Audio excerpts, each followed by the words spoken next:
Assalamualaikum warahmatullahi wabarakatuh. Perkenalkan, nama saya Rina Amelia Polihito. Di sini saya akan menjelaskan mengenai sistem pencernaan manusia.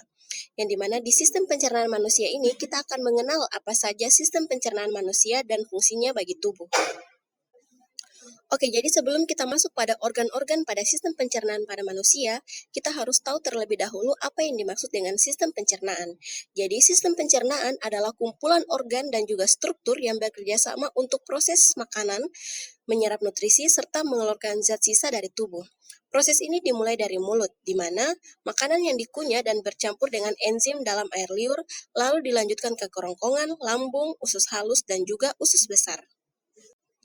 Organ yang pertama pada sistem pencernaan yaitu mulut, yang dimana mulut adalah bagian awal dari saluran pencernaan pada manusia dan hewan, yang berfungsi untuk mengunyah makanan, berbicara, serta juga sebagai tempat masuknya udara saat bernapas. Di mulut terdapat gigi dan juga lidah, yang dimana gigi merupakan struktur keras dalam mulut yang digunakan untuk memotong, mencabik, dan mengunyah makanan. Sedangkan lidah adalah organ otot yang fleksibel, berperan dalam mengecap rasa, membantu mengunyah, dan menelan makanan. Selanjutnya ada kerongkongan. Kerongkongan adalah sebuah bagian dari saluran pencernaan yang berbentuk tabung panjang dan berfungsi sebagai penghubung antara organ faring atau yang disebut dengan tenggorokan dan juga lambung. Di kerongkongan terdapat lapisan otot dan mukosa. Fungsi lapisan otot terdiri dari otot rangka di bagian atas dan otot polos di bagian bawah untuk mendukung gesekan peristaltik. Sedangkan mukosa adalah sebuah lapisan paling dalam yang melindungi dinding dari sebuah gesekan dari makanan. Setelah kerongkongan, organ berikut yaitu lambung, yang dimana lambung adalah organ yang berbentuk kantung yang merupakan bagian dari sistem pencernaan manusia. Lambung berfungsi sebagai tempat mencerna makanan secara mekanik dan juga secara kimiawi. Di lambung terdapat pondus dan pilorus. Fungsi dari pondus yaitu sebagai tempat menyimpan udara atau juga gas yang tertelan bersama makanan.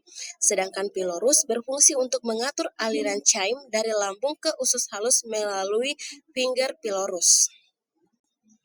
Setelah dari lambung, makanan akan masuk ke dalam usus halus. Usus halus adalah bagian dari sistem pencernaan manusia yang berupa saluran panjang berbentuk tabung yang terletak di antara lambung dan usus besar. Usus ini berfungsi untuk mencerna makanan. Di dalam usus halus terdapat duodenum dan jejunum. Fungsi dari duodenum yaitu melanjutkan pencernaan makanan khususnya untuk pencernaan kimiawi. Sedangkan jejunum yaitu untuk menyerap sebagian besar nutrisi dari makanan yang sudah dicerna. Setelah dari usus halus, makanan akan masuk ke usus besar.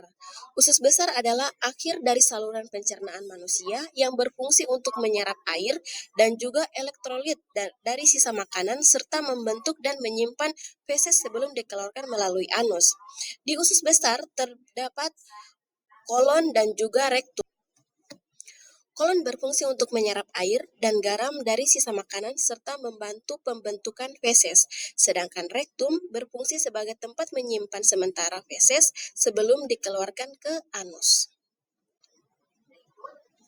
Oke, jadi kesimpulan dari presentasi kali ini yang dimana sistem pencernaan manusia merupakan rangkaian organ yang bekerja secara terkoordinasi untuk mencerna makanan, menyerap nutrisi, dan membuang sisa zat yang tidak diperlukan oleh tubuh. Proses ini dimulai dari mulut, dilanjutkan ke kerongkongan, lambung, usus halus, usus besar, hingga ke anus dengan bantuan enzim dan cairan pencernaan. Oke, terima kasih. Itulah presentasi dari saya. Terima kasih atas perhatiannya. Wassalamualaikum warahmatullahi wabarakatuh.